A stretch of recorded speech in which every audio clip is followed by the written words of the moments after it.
Assalamualaikum warahmatullahi taala wabarakatuh.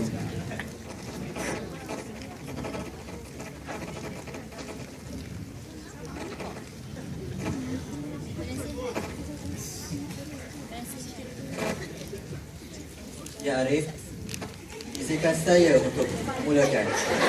Dalam Mahkamah Tinggi Syariah Kuis yang mulia ini dibuka pada hari ini pada 22 Ogos 2016 pada jam 8 malam di hadapan Yang Arif Hakim Datuk Faruqi bin Ibrahim untuk mendengar perbicaraan Kisman bernombor 03 10 208 01 93 2016 di antara plaintiff Encik Yasin bin Yasalam dan defendant Engku Mariam binti Engku Be'am. Terima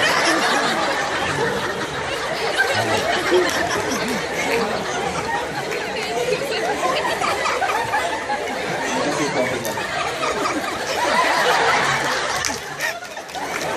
Dan silakan.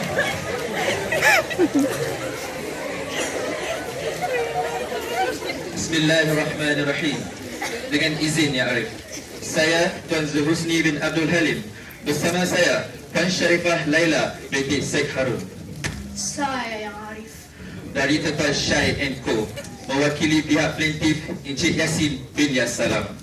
Manakala di pihak defendant rakan saya yang bijaksana Tuan Abbas bin Ali.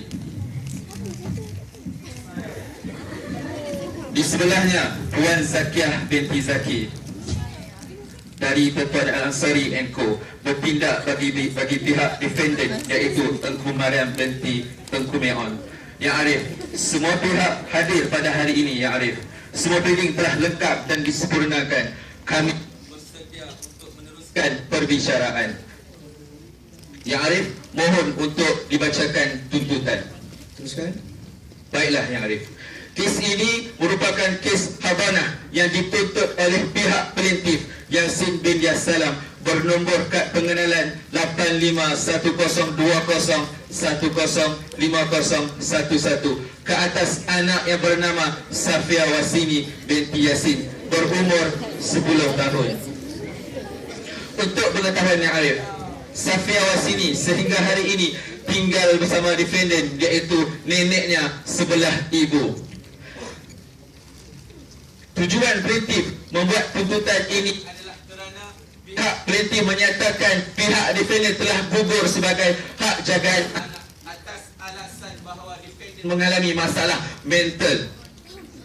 Namun walau bagaimanapun defendant tidak bersetuju dan memfailkan tuntutan bagi pembelaan bahawa Safia Wasini harus diletakkan dan dikekalkan bawah jagaan beliau. Ya Arif, pada hari ini di pihak plaintiff dan defendant masing-masing membawa 2 orang saksi bagi memberikan keterangan secara lisan.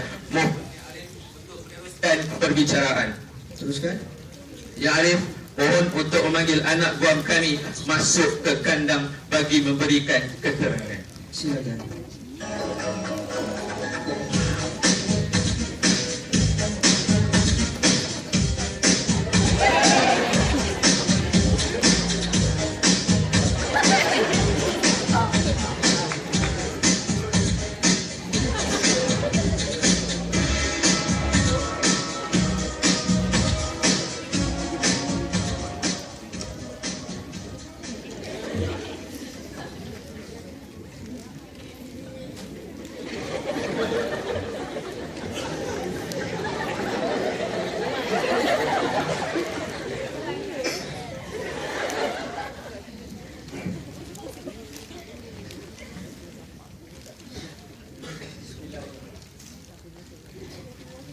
Bismillahirrahmanirrahim.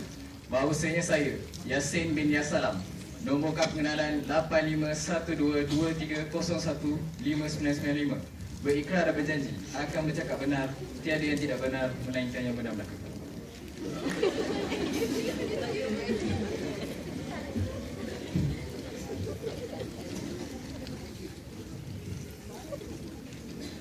Mohon Ya Arif untuk mulakan sisi pemeriksaan utama. Silakan. Assalamualaikum Cik Yasin. Salam. Assalamualaikum. Salam sejahtera. Salam pagi.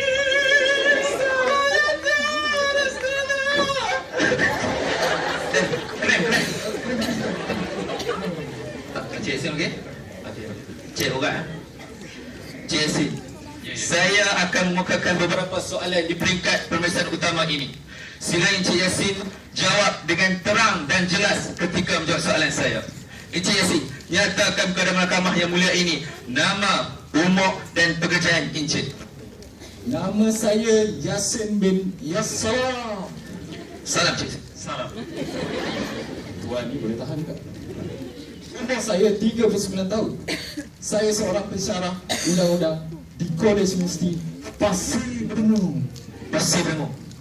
Berdengung saya. Wajib berguna. Encik Yasin, nyatakan kepada mahkamah tujuan pasal apa Encik Yasin main mahkamah hari ini.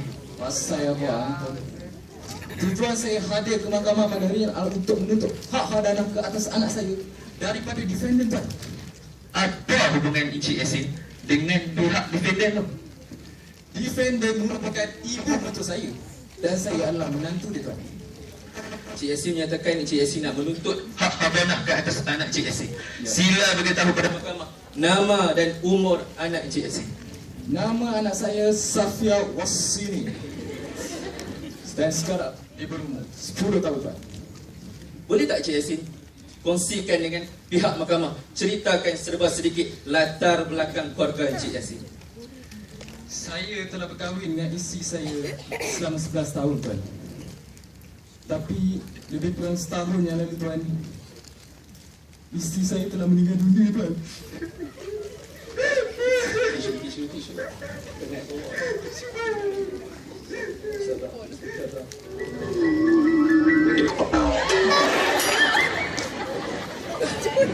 Terasa LGBT.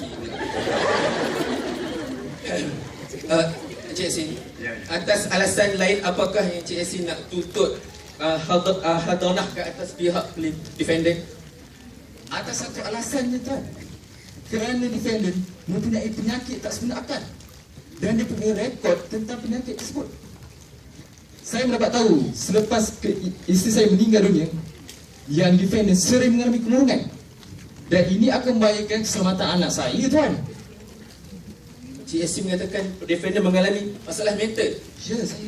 Apakah yang dimaksudkan oleh Encik Yasin yang defendant itu mengalami masalah mental? Tolong Encik Yasin terangkan. Defendant mempunyai penyakit skizofrenia yang iaitu penyakit mental yang agak serius tuan. Dan kadang-kadang pesakit Apa keadaannya? bukan gadian tuan, skizofrenia. Oh, okey. Teruskan. Kadang-kadang pesakit akan mengalami kemurungan. Kadang-kadang dia akan menangis. Dan kadang dia ketawa seorang diri tuan. Encik Yasin ada bukti tak yang bahawa Encik Yasin menyatakan defendant itu murung? Ada bukti ke Encik Yasin?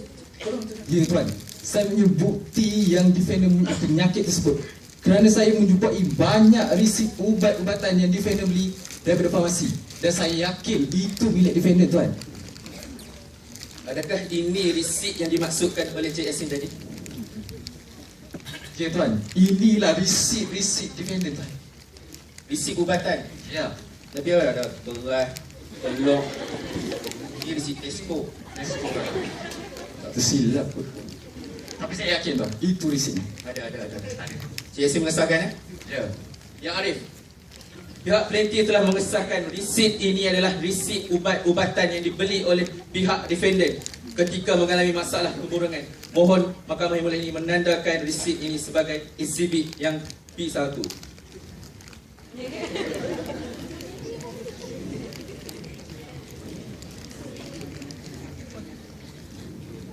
Mohon untuk meneruskannya.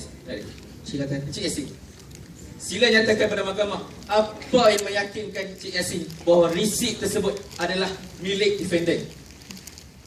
Saya yakin tuan, kerana saya menjumpai banyak resip itu di dalam almari defendant. Semasa tu defendant tak dekat rumah. Dan saya pergi ke rumah defendant untuk mencari maklumat peribadi tentang Safia. Dan di situlah saya menjumpai banyak resip-resip itu tuan. Baik Cik Yassin. Cik Yassin menyatakan Cik Yassin bekerja sebagai seorang pensyarah. Ya, betul. Berapakah pendapatan bulanan Cik Yassin sebagai seorang pensyarah undang-undang? Gaji saya tuan. Gaji saya 1, 2, 3, 4, 5, 6, 7, 8, 9, 10. RM5,000 tuan. RM5,000. Ya. Wow. 10 tadi saya belagak je tuan. Lagi banyak daripada saya. Jadi Cik Yassin, apa jaminan Cik Yassin bahawa Cik Yassin mampu untuk menguruskan kebajikan dan keselamatan Safia Wasini sekiranya Cik Yassin dapat hak jagaan anak tersebut? Tuan, dengan gaji saya yang RM5,000 yang banyak tadi tu, saya cuma ada 2 tanggungan saja tuan. Iaitu sebuah rumah yang saya sewa berharga RM700 dan juga sebuah kereta Myvi Turbo berharga RM500 bulan-bulan. Dan selain itu saya tak ada tanggungan lain. Dan saya yakin saya akan dapat jaga anak saya dengan baik tuan.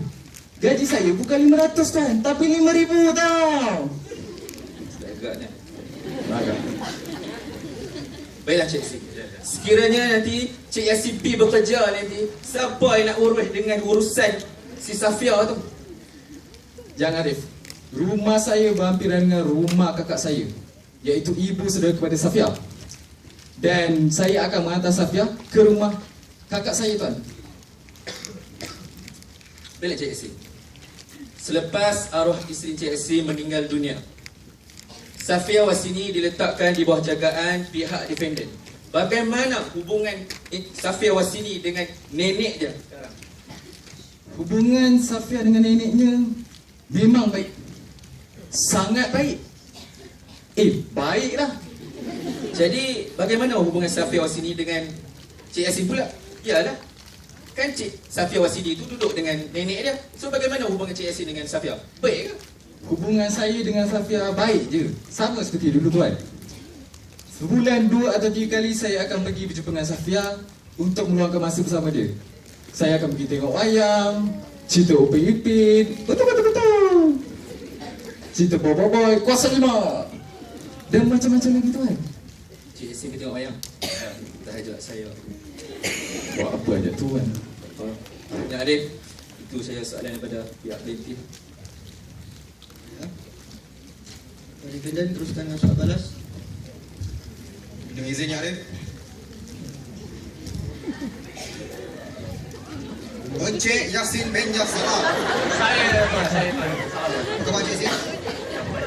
Boleh saya teruskan? Boleh tuan. Encik Yassin bin Yassalam. Tadi Encik Yassin ada katakan bahawa tujuan Encik Yassin ingin menuntut hak jagaan anak kerana Encik Yassin mendakwa anak guam saya mengalami kemurungan yang teruk. Ya, betul. Adakah Encik Yassin punya bukti yang kukuh? Riset-riset tu adalah bukti saya yang kukuh tuan. Jadi Encik Yassin hanya riset saja sekadar pembuktian. Ya Arif, riset saja Ya Arif. Baik Encik Yassin.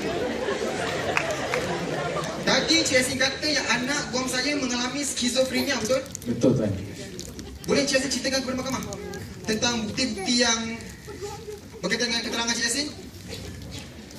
Masa tu tuan, saya menjumpai riset-riset ubatan tu, iaitu dicerita oleh pembantu rumah dia.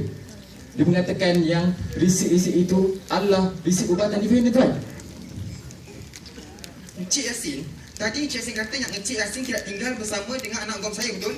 Jadi Encik Yassin, bagaimana Encik Yassin tahu yang anak guam saya pergi ke farmasi? Atau dalam diam Encik Yassin mempunyai skandal dengan anak guam saya? Kamu lah tuan, saya ada taste juga tuan. Baik Encik Yassin, saya dah emosional lah Encik Yassin.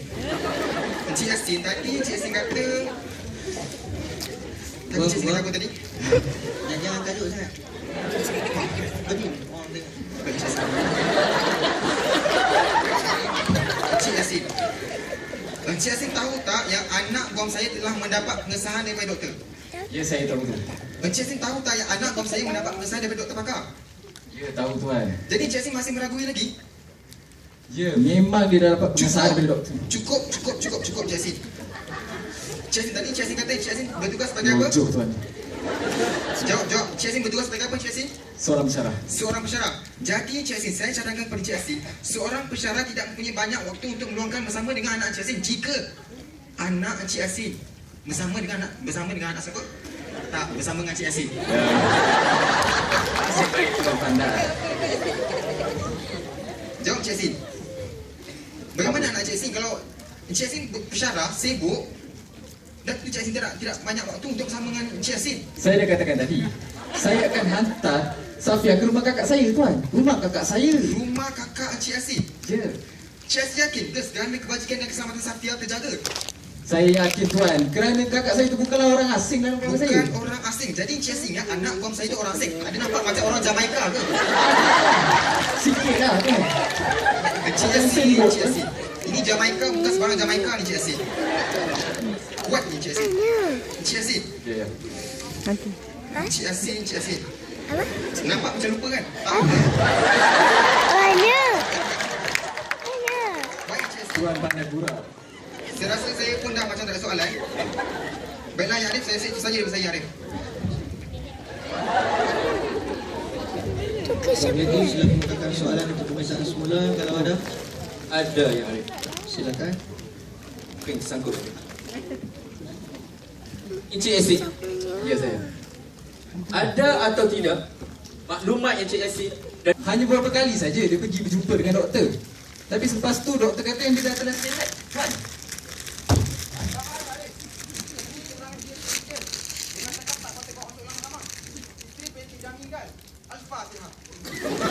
Permintaan diterima. Tuan, saya tukar soalan lain. nak habiskan dulu Al-Fatihah.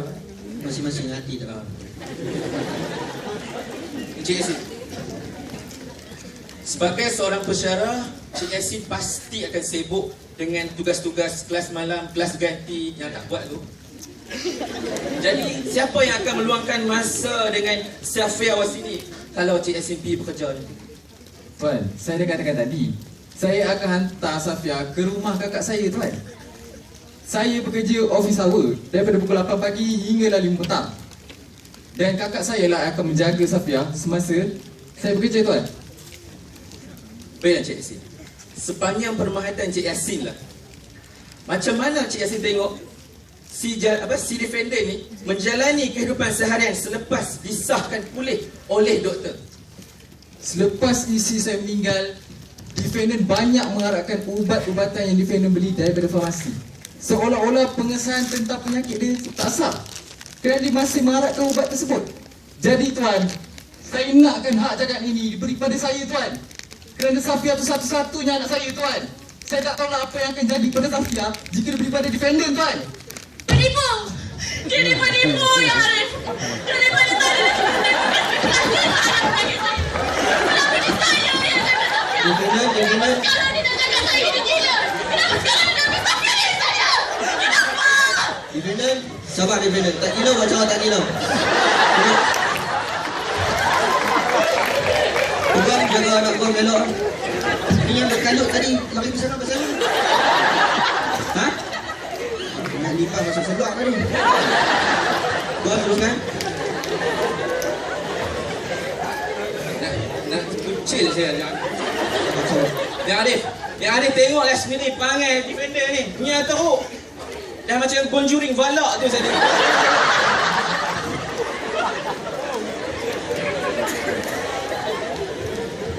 Mohon untuk teruskan ya Arif. teruskan. Risau sangat Encik Yasin.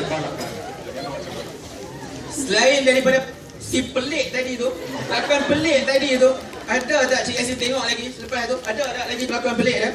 Tak pernah tuan. Tapi pembantu rumahnya pernah cerita pada saya yang defender ni sering menangis tuan. Kadang-kadang tu dia ketawa seorang diri tuan.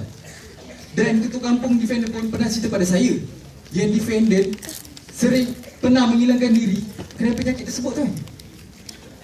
Hilang. Ya. Dia baik tuan. Hilang So saya pun nak menghilangkan diri. Yang Arif, itu saja soalan semula daripada pihak pelintir. Mohon Yang Arif untuk melepas dan membebaskan anak guam saya. Silakan. Alhamdulillah. Izinkan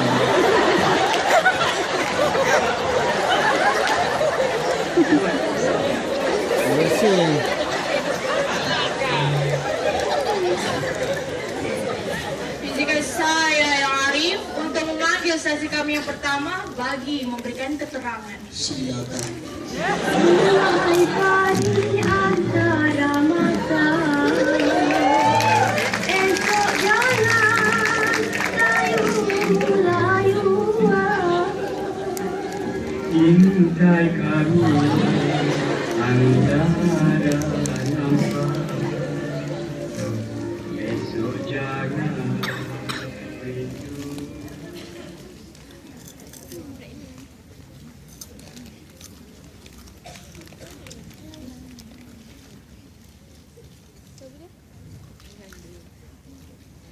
Bismillahirrahmanirrahim.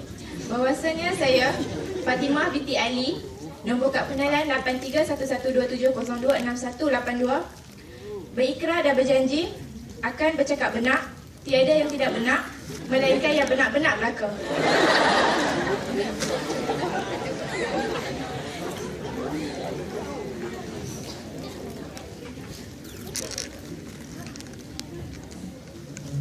Mohon izin ya Arif. Silakan.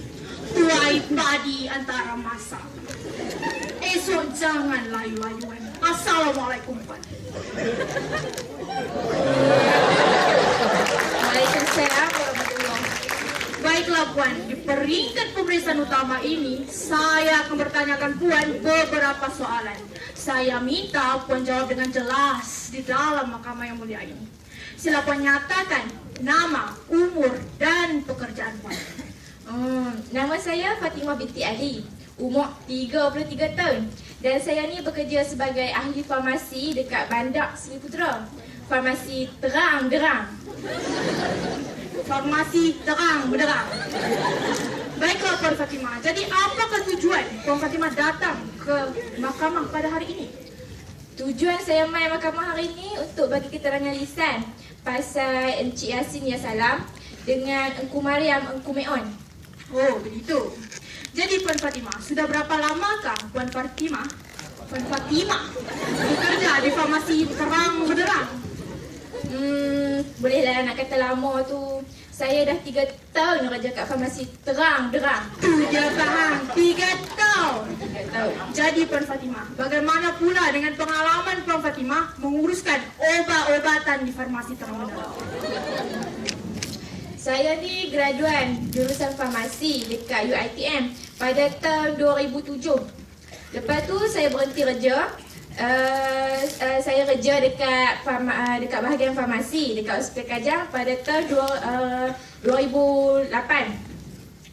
Lepas tu saya kerja pula dekat klinik Bandar Seri Putera selama 3 tahun. Lepas tu saya berhenti. Saya kerja pula dekat farmasi terang-derang dari 2014 sampai lah ni. Dengan pengalaman saya kerja selama 9 tahun, saya dah reti dah semua saya ubat-ubat ni. Baiklah Puan Fatimah, jadi saya kira Puan sudah mahir dalam menguruskan obat-obatan dalam farmasi tersebut. Soalan saya yang seterusnya, adakah Puan kenal akan pihak defendant? Awak tak kenal ya? Kenal sangat. Jika Puan benar-benar mengenali pihak defendant, saya minta Puan Fatimah tunjukkan yang mana satukah pihak defendant. Cuba Cik Mai dekat. Tengok sama-sama. Yang tu bukan, yang tu dok, kan dia, yang tu pun bukan. Awak ada misal. Tu. Dia pakai spek mata tudung hitam tu. Tanya Puan, tepat sekali tekan Puan. Jadi Puan, soalan saya yang seterusnya. Obat apakah yang selalu diambil oleh pihak defendant sewaktu datang ke farmasi Puan? Defender selalu mengambil ubat apa fluvoxamine? Ubat apa, Mai? Ubat apa fluvoxamine? Jadi adakah ubat ini yang Puan maksudkan? Cuba mai dekat sini nak tengok. Dia ni. Puan pasti. Ubat ni lah ni. Baiklah yang Arif, izinkan saya menandakan ini sebagai exhibit B2. Baiklah, mohon izin ya Arif. Puan Fatimah, Soalan saya yang seterusnya, adakah ubat itu dibeli atas saranan Puan atau bagaimana? Hai, kami tak pernah cadang apa-apa. Defender sendiri yang meminta ubat tu kat saya. Jadi bermakna Puan Fatimah tidak pernah mensarankan apa-apa kepada pihak defendant? Dok, langsung. Jadi Puan Fatimah, apakah sebenarnya kegunaan ubat apofloxacin itu? Oh, ubat apofloxacin ni dia berfungsi untuk hilangkan simptom kemurungan ataupun mengurangkan simptom yang berkaitan dengan psikosis, iaitu pemikiran yang berlarutan dan berterusan yang mana boleh menyebabkan desakan untuk melakukan sesuatu. Itu sahaja. Tu je. Bagaimana pula dengan kesan sampingan terhadap pesakit yang mengambil ubat tersebut secara berlebihan? Ubat apofloxacin ni dia boleh menyebabkan loya, sakit kepala dan juga pening. Hei, nak pergi mana tu? Nak cerita Di sini Puan Fatimah. Tak perlu marah-marah. Selain itu, dia boleh menyebabkan pengambil dia terfikir untuk bunuh diri ataupun cuba untuk cederakan orang lain.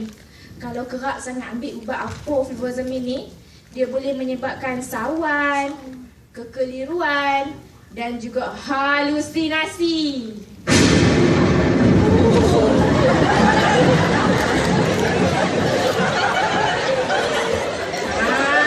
Tu dia, ada umai dah tu.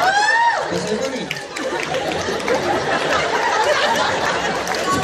Pakai senapan besar takut. Balak. Tak mana tadi? Halusinasi. Halusinasi, okey. Halusinasi ni tak kira lah dari segi melihat ataupun mendengar perkara-perkara yang sebenarnya tak wujud pun. Baiklah, itu sahaja soalan saya. Terima kasih Puan Fatimah. Itu sahaja dari pihak kami yang arif. Baiklah, Puan. Puan defendant, teruskan dengan soal balas kepada saksi. Ada yang Arif. Silakan. Mohon izin ya Arif.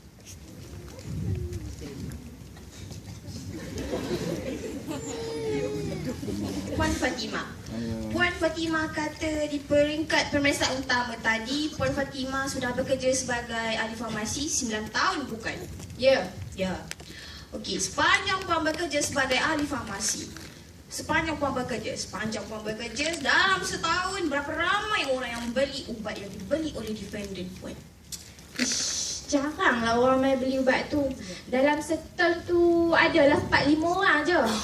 Tapi yang pasti defendant tu pelanggan tetap farmasi kami. Yang pasti defendant pelanggan tetap Puan. Okey Puan, seterusnya adakah Puan pasti dengan defendant yang membeli ubat itu adalah kegunaan defendant sendiri Puan? Saya pasti sebab defendant sendiri pernah bagi tahu kat saya. Ya, Puan pasti. Puan yakin dengan keterangan Puan tu? Puan dalam keadaan syarat mengandung begini, kadang-kadang loya, kadang-kadang pening Puan. Puan yakin dengan keterangan Puan itu? Saya yakin. Puan yakin, okey. Sebab yang pertama, defendant sendiri pernah maklum kat saya. Sebab yang kedua, Ada. Buat. Sabar. Baby tenang je. Tang mana tadi? Tang yang kedua. Yang kedua. Sebab pembantu rumah dia pernah maklum kat saya. Pembantu rumah dia pun pernah teman defendant waktu main beli ubat tu. Ya, begitu. Saya cadangkan bahawa kekerapan 2 bulan sekali itu bukanlah dikira kerap yang Arif. Melainkan saksi plaintiff mengatakan kekerapan adalah seminggu 2 kali atau seminggu 3 kali atau berkali-kali dalam seminggu. Tapi Tapi, baiklah Puan. Saya ingin bertanya pada Puan. Bagaimana keadaan defendant ketika beliau membeli ubat itu Puan? Macam mana keadaannya? Yang Arif, pernah satu ketika tu saya tengok defendant seperti sedang bercakap-cakap dengan seorang. Padahal waktu tu memang dia main seorang-seorang pun.